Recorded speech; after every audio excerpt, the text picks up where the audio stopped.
Hi and welcome to Zed Games. Recorded live at 4ZZZ Studios in Brisbane and broadcast nationally over the Community Radio Network, Zed Games brings you the latest gaming news, reviews and interviews from across Australia and around the world. You are listening to Zed Games, Australia's most beloved gamer radio show. Ignore what those other gamer radio shows say. It's definitely us. We're also the first and still the handsomest. Joining us in the studio today, Razor. Hello. There he is. Ms. Candy Payne returning from sabbatical. Hi everyone. Yes, special guest star Zed Games intern Sean. Hello. Or Minion. We haven't quite settled on that. Minion. Minion. All right. You'll have to dress like us, but in a sort of more diminutive way. That is terrifying. Yeah, there'll be a little cape. It'll be fine. Domino mask. And I'm Lee, and we'll be pushing Sean around for the rest of the show. Yay. That's going to be it. That's the show. Just get us a drink. No, that's not what he's here for. No, he's actually here for a perfectly good reason, not just to get me drinks. Yeah, well, you've been playing Diablo, the latest expansion. Yes, Reaper of Souls. Came out a couple of weeks ago. I haven't completely, explored every nook and cranny of it, but I feel like I've... Don't reveal that on air. Well, no. The point is that it's more of like an overall impressions rather than a comprehensive guide to Reaper of Souls. Yeah, we're okay with that. That's often what we do. Don't reveal... No, we play everything start to finish. We put do. hundreds of hours in. Listeners, don't lose faith in us. See, I'm learning. I'm doing the right thing. Yeah. You're doing well, Minion. Now be quiet. I've got some news to read. Also, LEGO The Hobbit comes out this week, so I'll be giving my impressions of that particular game. One can only assume you played that from start to finish, right? Totally. Yes, good. Yeah. I didn't just, read the back of the box and See? vomit on air. That's how it's done, Minion. Take notes. But to get this episode started, Ms. Candy Payne, would you like to read this week's news headlines? No, but I will. No, I'm kidding. I will. I would love to.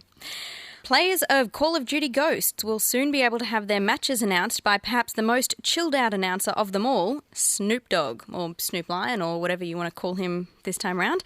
A multiplayer voice pack is being released later this month that will allow important notifications to be heard in the popular rapper's voice, complete with his often mimicked vocal mannerisms. Sean, you're a young person, which means you're into both hip-hop and Call of Duty. Right, okay. We'll go with that. Are you excited about this? I'm excited about this. I don't own Ghosts or any Call of Duty game. What? Except for, Modern Warfare 2. Okay, fine. Minion, that's irrelevant. I think what Lee was asking was, can you do the often mimicked vocal mannerisms of Snoop Dogg? I wouldn't even know the kidding. often mimicked mannerisms. A little too before your time there. Do you want to keep highlighting how young I am? Yes, that's the show. Sure. Don't talk back, Minion. I don't think Sean signed up for this. No, poor thing. This is abusive. Let me out. Legendary nature documentarian David Attenborough will utilise the Oculus Rift virtual reality headset in the presentation of a future documentary titled Conquest of the Skies. The film crew are experimenting with several Oculus Rift development kits and special 360-degree camera setups. Wow. Awesome. Yeah. That is awesome. Yay for getting on board, Attenborough. Yeah, that guy. But also, that's cool. Because as if all the time-lapse and slow-mo photography isn't, already cool enough. Walk around it. I'm very excited. Yeah. Anyway, it's great. I'm just wondering how they're going to get those aerial shots. They've got a huge 360-degree camera setup. Are they going to just attach it to to a bird, an eagle's like they neck? always do. Yeah. They put cameras on eagles and just let them loose. But now they're going to have But a 360 360-degree cameras. camera is a bit heavier than a typical eagle, I think. You'd be surprised how tough eagles are. You can stitch multiple eagles together. They can carry the whole rig as Yeah. a conglomerate. I guess we'll just have to find out when it's released. Listeners will remember that when Razor used the Oculus Rift, he threw up. Or wanted to. Wanted to. And that was just... Well, and that you were flying too, weren't you? Yeah. Yeah, I was an eagle for a time. That's right, you were a griffin. No. He Yeah. was a griffin. Bald-headed eagle. That was no, messed up. It's not an eagle. You were a griffin. A new installment in Sid Meier's Civilization franchise was announced this week. Civilization Beyond Earth will take the series to new heights in a very literal sense. Players will be able to explore and colonize alien planets for the first time in the series. Beyond Earth is set for release in the third quarter of this year. Awesome. Yay. Yeah. Alien colonies. That's like taking it a level above Attenborough and his, eagles. Yes. I mean, this is the spiritual successor to Alpha Centauri, which they released like years and years ago and don't have the rights to that name for. Great. Yeah. So I think a lot of strategy fans are really excited about that. I am. Well, that's it for That's this it. week's news. Thanks, Candy. Anytime. Next up, we'll be talking about LEGO The Hobbit. You were listening to Zed Games, and that was from the Last of Us soundtrack, wasn't it, Razor? Yes. Gustavo Santaolalla. Okay. That was a beautiful pronunciation, as usual, Razor. Thank you. Yeah, he speaks all languages fluently. He's a true linguist. Ray, you have been playing The Hobbit, LEGO The Hobbit, LEGO The Hobbit, yes. on the PS4. That's right. Another season, another LEGO game. They just keep cranking these babies out. Yeah. The last one I played was LEGO Marvel Superheroes. That was released in November. Yeah. Since then, they've put out LEGO the movie, the game Yes. as well. And then this is the third one. I think people like Lego. Yeah. This is the third one, LEGO The Hobbit. So, I mean, to their credit, all of these games are pretty good. So by this stage, you know what you're getting yourself into when you buy a LEGO game. Classic mix of exploration, combat, and very, very light puzzle solving. Friendly for players of all ages, really. Also, it would have been easier to design, I imagine, because, Hobbits are short, Legos are short. It works well. Yeah, plus this is the second time the LEGO universe has visited Middle-earth. LEGO Lord of the Rings came out a couple of years ago. I didn't get a chance to play that one, but Lee, your impression was favourable? Yeah, Jody reviewed that one as well, and based off his review, I picked it up, and it's great. Yep. Yes. So I'm curious about what the PS4 brings to this equation. It looks really pretty. The lighting's nice, and the frame rate's smooth. Apart from that, it's basically identical, I would say, to the other versions. I remember playing the PS3 version of LEGO Marvel Superheroes. I was pretty impressed by how that looked. Yeah. And this looks a little bit better. It's a lot smoother. Loading times are down. But the PS4 doesn't bring a lot to it, but it is quite beautiful sometimes. Okay, so this thing then follows the story of the Hobbit films? That's right. Amazingly, though, only the first two films are featured in the storyline, so the game kind of abruptly ends, at the end of the second movie's events. I understand that the third film is going to be downloadable content. Yeah, well, that's what they say. Yep. And this sort of puzzles me a little bit, like why they chose to bring this game out now rather than just wait until the end of the year when all the movies are available and, we know the storyline. But I think it's because the second film's DVD set has just been released. Yeah, so that might have something to do with it. But Timed well. All right. Is it fun to be a Hobbit? it's pretty fun to be a Hobbit and to be a dwarf as well. Do you have big hairy feet? Not really, In because real life, or in real life, yes. In the game, no. We can just look below the console and be disappointed. Yeah, look, this one, in contrast to Marvel superheroes, you play a dozen dwarves, and they're all pretty much similar. I mean, who can tell the difference between those dwarves, right? I mean, there's the good-looking dwarf that bags the elf, and then there's the leader of the dwarves, but then who can name the other 11 dwarves? Well, you mean Gloin, Oi... Shit, no. Oh, God, I was going to start naming, like, Sleepy, Grumpy, Dopey. I had no idea what you were talking about. So they're pretty indistinct. Like, that's in contrast to the Marvel superhero game where, there was Thor, there was the Hulk, there was Spider-Man. They're all different colors. They all have very distinct and incredible abilities that are very different from each other. I struggled to find the difference between the dwarves, although they do have a few unique abilities each, which you have to use in the environmental puzzles. Yep. Such as? Like one of them's got a swinging, like a mace on a chain. What do you call one of those? Bomby knocker? A mace? I think a mace works fine. A morning star, I believe, is the actual name. Oh, what And- is it? A morning star. A morning star. you've But got that a- makes it sound pretty. Yeah, you've got to hook it onto like little things to pull blocks out of walls, but the problem is that I always knew which ability I needed to use, but I couldn't remember which dwarf was in possession of which item, so I kind of had to, like, change between the different dwarves a bunch of times. Yeah, that sucks. Are all of them on screen at the same time? They mercifully only have 4 or 5 dwarves in any one sequence. The smashing of things actually makes sense here. You know, in the LEGO games, you have to just go around and smash everything. Yeah. It's usually the key to solving all the puzzles. For the first time in the series, this actually makes sense. Like, when the dwarves rock up to Bilbo's house at the start, you know, of the adventure, and they just and you just go around and trash his house. But they cleaned up his house in the movie. Well, they don't in the game. They just literally destroy everything. Oh, Do they have a song afterwards? Yeah. Not many songs in the game. Yeah, the songs are excluded. Although I did enjoy those songs in the films. Yeah, it's a good song. Yeah. Yeah. Sing it. No, I don't. Yeah. So the game follows the events of the movie, and like all the LEGO games, there's a lot of sight gags. So if you've never seen the films, could you just go into this game and play it and still enjoy it and feel like you've seen the film, but I think so. You'll have a loose idea of where it's going. But it is a pretty good way of experiencing the story, and I think if you've got a child who may be too young to watch the movies because, you know, they're pretty violent and scary, you know, there's orcs being beheaded and evil sorcerers, then this is a pretty good way to experience the story of The Hobbit in a way that everyone can enjoy. And bash some things. Yeah. So it's a pretty solid game. Split screen co-op is back. Mm-hmm. This is the way to play it with a patient and willing gaming partner. Like all 5-year-olds are. That's right. So, you know, you can have... Actually exploring Middle-earth with someone else is pretty fun. I imagine this would be multiplied if you were a fan of you know, Tolkien's universe. And the game actually looks really beautiful.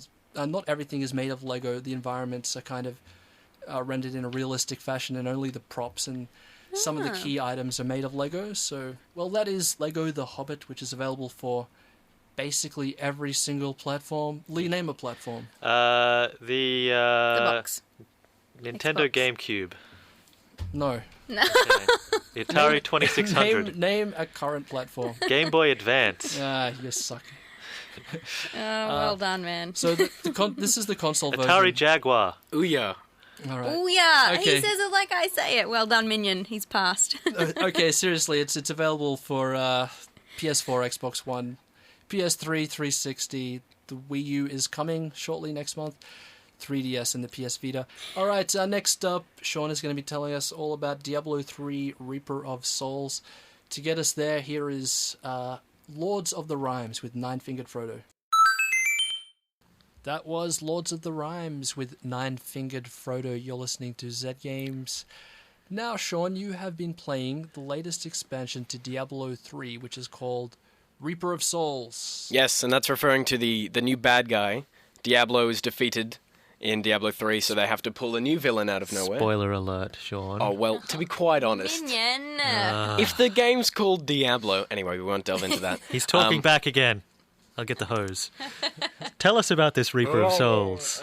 So, the Angel of Death is the bad guy, Malthael, and he invades the city of Westmarch and is essentially using the Black Soulstone, which is just the bad object in Diablo 3, to cause some havoc, kill lots of people, and make himself more powerful, which is always a good way to start the game. Everything's burning on fire and dead, and there's lots of ghosts, which really sets up quite a grim and chilling atmosphere for the first entirety of the expansion, actually. It's really, from the start, it goes straight into it. There's no lull. It assumes that you've just finished the game from Diablo. You're starting straight into it. There's a lot more variety in the enemies straight away, because there's no just minions and then just prefixes added on to them to make them buffed up. They've got different styles of enemies, which create like a more enjoyable combat overall, because you're not just clicking and things are dying. You have to deal with, you know, lunges and stuns. And for Diablo, it's not new, but it's certainly a welcome addition to what Diablo 3 became towards the end of just clicking and grinding. It's fresh, then. Yeah. It breathes... It ironically brings life back into it when you're defeating the Lord of Death. Yeah, now Diablo 3 came out like nearly 2 years ago now. Why I don't know, it seems like a long time to wait to put out an expansion. Yeah, if between Diablo 3 and the Reaper of Souls, the Blizzard devs have promised a lot of stuff like the introduction of PvP, which we still haven't seen, and also the big, one of the main things about this expansion, Loot 2.0, which is a massive overhaul of the whole loot system, which is one of the most important parts of Diablo. You know, all the awesome gear you get at the end. What happened for the majority of Diablo 3 and up until the launch of Reaper of Souls was just you would get filled your inventory with just complete crap. You would get so many items that you wouldn't use, and only every now and then would you see something that would actually be useful. And it just became a bit annoying in the end because you would just not think about your gear and your loot. But now with the new system, Loot 2.0, it's a lot better. You'll get less drops, but they'll actually be useful to you. It's very rare that I come along something that is not useful, that's grey or is just basically vendor trash. I've heard that you can pick up items that basically make you want to, completely change your play style. Definitely, yeah. Have you found anything like that? I'm playing a wizard. Mm-hmm. He's a wizard. Yes, I'm a wizard. I'm a minion and a wizard.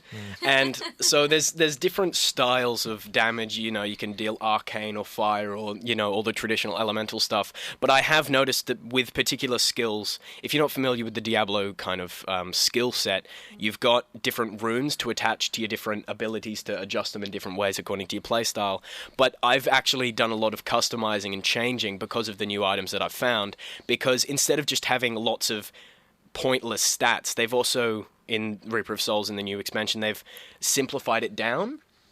So instead of just having lots of intelligence numbers and vitality and all that crap, it comes down to just percentages at the bottom. You've got all that information up the top, but your eyes just go straight down to it increases your damage by this much, increases your toughness by this much, so on and so forth. So it's really streamlined the way you look at the gear. That's really great. Yeah.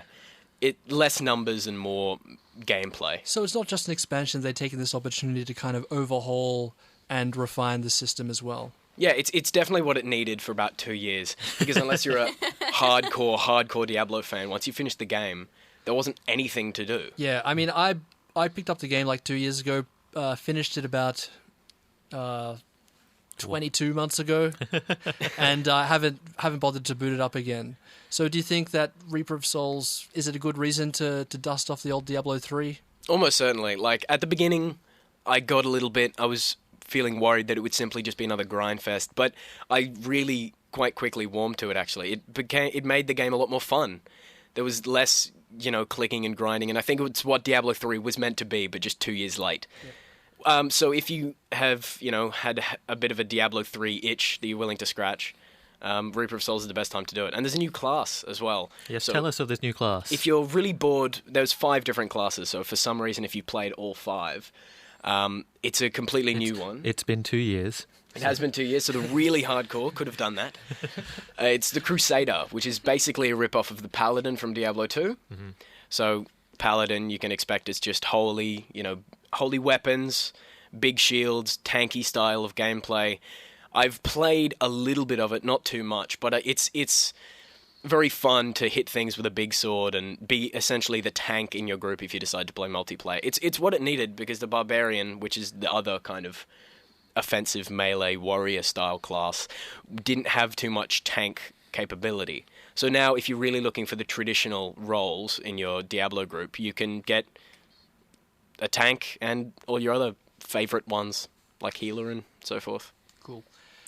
One problem I had with Diablo 3 was that I'd grind through the campaign and finish the story, and then all of a sudden you're thrust back at the very start of the story, but you have to keep grinding. But, there's not much new content. You kind of have to just go through the same 4 chapters again and again. Does Reaper of Souls add anything to add longevity to the game or replayability? Yeah, definitely. So the initial thing, you have to defeat Act 5, but once you finish that, you unlock Adventure Mode, which is the main selling point of the entire Reaper of Souls expansion, essentially. Because instead of what it does is it completely unlocks the story. There's no more story quests you have to complete. You are able to teleport to any waypoint in the world instantly, so you can completely avoid Act 2 for the piece of crap that it is. And there are little randomly generated quests that pop up across the map, and you go and, kill certain enemy, unlock 3 chests, do this kind of stuff. But you get loot from that, but you also get things called blood shards, And this allows you... Oh, it's very charming. It's about death. What can you I expect? can't believe I said ew. Normally I would say that sounds cool. Tell me more. So eventually you can unlock randomly generated dungeons called Nephilim Rifts, and it's an opportunity to play something that you haven't particularly played before. You're not in the Nephilim Rifts. It's essentially a reskin of previous maps, but it's more interesting. They're different dungeons that you haven't played before with a variety of bosses, and that's the main end game of the game now. Rather than to just defeat Diablo again, it's to defeat these bosses at the end of these randomly generated dungeons, and it's exactly what the game needed. And there's like really sweet loot drops as well from these new bosses. Yeah, definitely. They've wanted to. One of the issues with the loot in vanilla Diablo 3 was if you came across some really cool gear like a legendary or something, but it wasn't suited to your class, you would just throw it away or it wouldn't be useful to you. But every single piece of loot that you get after defeating a boss, especially the ones in the adventure mode, Nephilim Rifts, is suited to you, and it makes you more strong. It's not something you just immediately go and throw away. And it's even better in the Nephilim Rifts. Admittedly, it kind of becomes a little bit repetitive because once you've unlocked these Nephilim Rifts and you've played through them a couple of times, that's all there is to do. There's nothing further to go after that. It's doing these, dungeons over and over again. So if that tickles your fancy, that's the best part about Reaper of Souls, doing these rifts over and over again, getting better loot and grinding it out on high difficulties. Yep. Very cool. All right, well, we might head to a track now. Sean, do you have any more to say about Diablo 3 Reaper of Souls, or does that about cover it? Well, if you were a bit disappointed from all the negative press around the launch of Diablo 3 about it not living up to the hype, now would be a good time to try it. And also, if you're really disheartened by the previous Diablo 3, there's no reason for you to not pick it up. It's pretty cheap as well. It's only $50 here in Australia. Thank you very much, Sean. You are listening to Zed Games, your favourite radio show, and that was the theme from Don't Starve. Now, we've got already this debate has begun during the song. No. Insults were thrown. Not many. Some. I believe minion's a bit of a derogatory term. Oh, Hey. it's not. You'll sit there and like it. It's an affectionate nickname. Yeah. Minion. But Yeah. let's recap for the listeners who have just joined us. Okay. Single player mode versus multiplayer mode. Which do you prefer? This is a discussion that has, it's got a number of facets that we have to consider. I mean, some games are multiplayer only. Some games are single player. They have a tacked on multiplayer mode. In some cases, the multiplayer mode is equally as enjoyable. We're here to talk about our personal preferences without coming to blows. Yes. Yep. Tactful. We never come to blows. You slapped me that one I time. didn't Move my slap chair you further hard. this way. There is no violence in this studio. This is it's why all no one peace, love, plays and with you. happiness. No, no one plays with me because I don't want to play with them. I see. Let's get this straight. Right. Yeah. Sean, you were telling us earlier off air that Diablo 3, which you just talked about before, that's sort of something where multiplayer mode annoys you? Yeah, it's... The Blizzard devs have wanted it to be a multiplayer game, and that's why they made it online only, or for other reasons as well. But there's a massive controversy about it being online only. And the thing is about Diablo, I dislike it a lot when I'm in a public game. So, because everyone has conflicting opinions, and it's not like there's a built-in awesome chat system. I mean, there is, but it's quite hard to type when you're meant to be clicking things. And it makes it very difficult to communicate with these faceless strangers. Now, I think we can all agree that faceless strangers are terrible. Oh, yeah, definitely. But have you played Diablo with other friends? I have, back in vanilla Diablo 3, around launch, and it was really fun, and I have picked it up and had, little gaming sessions for a few levels, but it becomes, particularly for Diablo, since everyone is playing at their own different level and they have their own sets of campaigns, it's very difficult to juggle with a group of, say, 4 friends, because you can easily out-level each other, and it makes it less fun, and that's why I just decided to stick single-player. And not only that, but the different play styles. Like, if you have a group of friends, it's okay because you can kind of say, hey, we're playing it this way. But if it's strangers, some of them might want to just rush through to the next next part of the story without exploring, whereas you might be someone who obsessively explores every nook and cranny of the map, and that person being there is sort of diminishing your enjoyment. And that's especially the case for Diablo. Like, in more than any other game that I've tried to play online, there's so many lore pickups. It's randomly generated, so exploring the entire place. I don't want strangers in my game ruining my lore.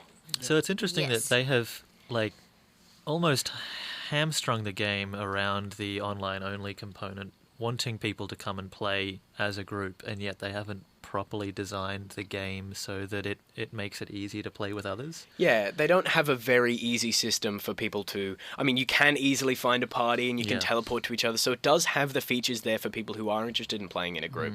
Maybe it's just me. Maybe I'm just putting a bit of a negative spin on it, because the fact that there are so many different classes means obviously they were, trying to incorporate some kind of co-op play. Yeah, but you also mentioned the lore pickups, which is an interesting thing, where you pretty much have to stop playing to, read a book in-game, right? And it's good because they now have audio versions. Yeah. So when you're, you can listen to it. Yeah. But the issue is, if you're playing with close friends, listening to some old guy talk about the history of Diablo while also listening to your friends is impossible. And also, who cares about the history of Diablo? It's Me. rubbish. See, I was going to say, who cares what your friends have to say? Because therein lies my biggest problem with this online playing That you business. don't care about the opinions of others. Well, if your That's friend is not- like, heal me, that's and you're like, not no. it. That's mean. It's not that I don't care about the opinions. I just don't care to hear people I don't know. And I'm not into that. I don't like it. I think it's weird. I don't like playing with strangers online. And I generally steer away from games that are marketed as online multiplayer games for that reason. Because I just enjoy absorbing the whole storyline by myself. And I find if I'm running around in a team of people I don't know, there are people absolutely that are 1,000 times better at that game than I am, because I've probably spent way more time practicing, and I don't like being in competition with people that are on my own team to try and enjoy the game. I find it interesting that you are one of the more competitive people that I know, and you don't really enjoy competitive games. Yeah, well, no. No, that's true, I guess. I like the competition aspect, but I like to better myself. I'm happy being in competition with myself, Now, because what- it's more that I feel squashed when I'm in a team, because I just like to be in charge, and then I get really frustrated when I'm not in charge, and so then everybody else just ruins my experience when they have more kills than me. So what you're saying is you need a group of minions. Yes, I need a group of really crappy people to play with so that I'm always really awesome and my score is higher. Okay. Essentially. Now, Ray, you and I have a history of playing together. We played through a fair chunk of Diablo 3. Yep. We've played plenty of online MMOs. We played through Portal 2's co-op stuff together.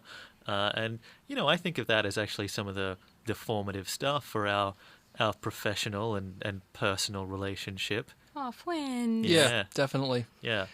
It just depends on who you're playing with. Yeah. If it's friends or if it's faceless idiots, and that's the really big deciding factor. There's nothing better than playing with friends, in my opinion. It's another element to your friendship if you can play together. Yeah. Yeah. Yeah, I mean, I think about games that have cooperative play, or even just things that make it easier to herd the faceless cattle together. Make that a lot more fun. Portal 2 has that wonderful moment where you and someone else are working out a puzzle together that requires this magnificent leap of faith, and at the very end of that, that's when you unlock the high five pose that you can do. And I just remember that was one of the coolest things I've ever seen. It was this That's cool.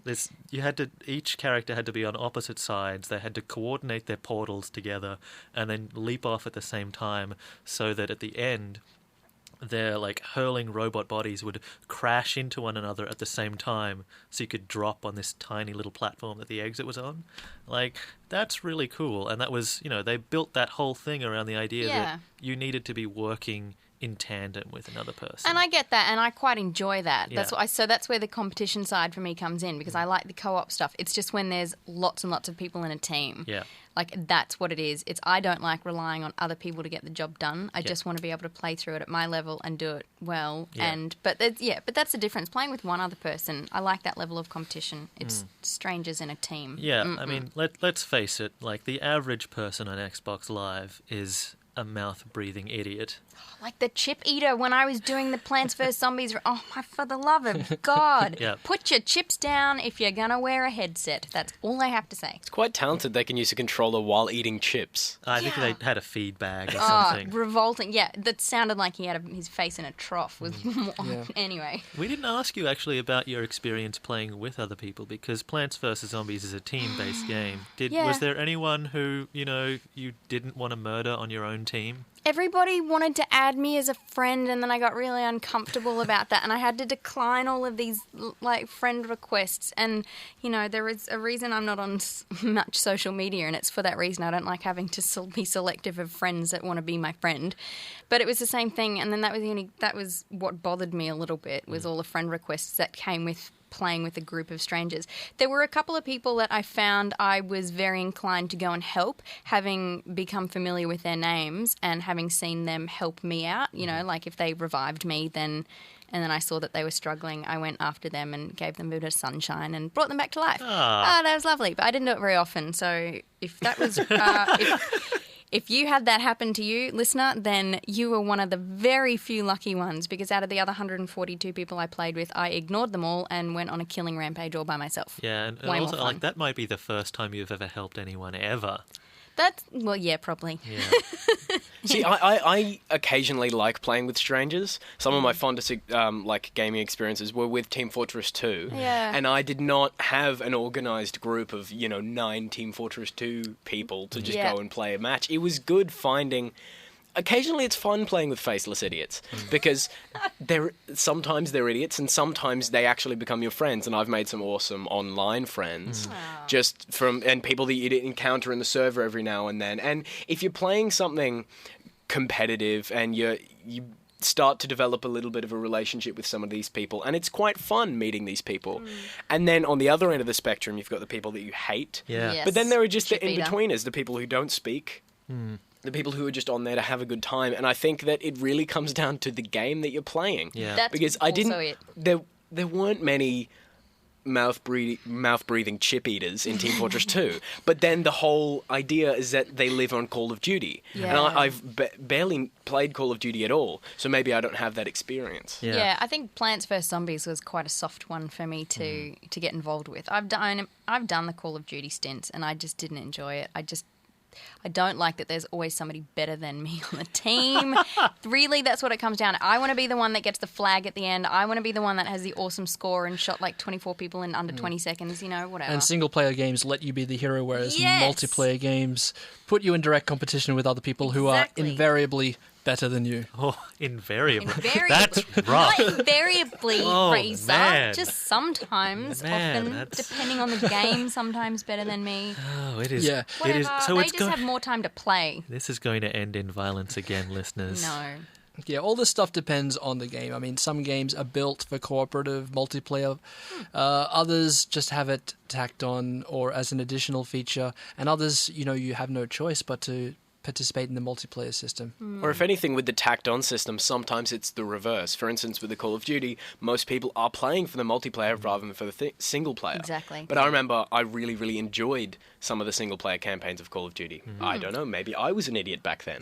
But in those instances, I enjoyed the single player more than the multiplayer. So Yeah. It's variable. frustrating when there are games that come out that have obviously got tacked on multiplayer. Things like the most recent Tomb Raider, the most recent Max Payne game, they've had workable multiplayer games in them, but I just wish that same amount of, the hours and resources dedicated to that were just, used to add more content or to refine their systems. There was that whole, the idea was that multiplayer makes a game seem like, a more attractive option for certain people, but I think that a lot of games, you look at the statistics and it turns out that people aren't playing the tacked-on multiplayer games. Yeah, that's right. And again, it's also because those kinds of games draw in people that want to spend time enjoying the storyline, you know. So they are 2 games that I played right through to the very end because I just wanted to take my time looking at things and, you know, wasn't there to run a race and grab a flag. I just wanted to explore the map and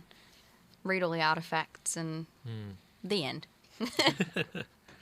Cool. Well, if you have an opinion on the matter, if you don't like playing with people online, or if you exclusively play with people online, or if you'd like to be our friend, hook up with us on social media. We have a Facebook page. Hook up, I mean, like, get in touch. Stop snickering over there, Lee. Do we have a Tinder as well Facebook. for that? Facebook, Zed Games AU. Yeah, Zed Games AU on Facebook, the same on Twitter. We also have a blog, which is zedgamesau.net. Fabulous. All right. Well, that's going to bring us to the end of this episode, guys. Hope you enjoyed it. Thank you very much for listening. Thanks, Minion, for coming in. Yeah. Good work. Yay. Good work, Sean. Yeah. Next week, what are we doing, Lee? We'll be talking about Warlock 2, and beyond that, I don't know. Jody will be around. Sweet. Yeah, he's a good guy. Tune in for that. Yep. All right, guys. We'll catch you next week. Bye. Bye. Thanks for listening. This has been Zed Games, recorded live in Brisbane on 4ZZZ and heard nationally thanks to the Community Radio Network. For more information on the show and to join the Zed Games community, head to our website, zedgamesau.net. That's spelt Z-E-D, or send us an email at contact@zedgamesau.net. You can also find us on Facebook and Twitter. Zed Games is produced with the assistance of the Community Broadcasting Foundation.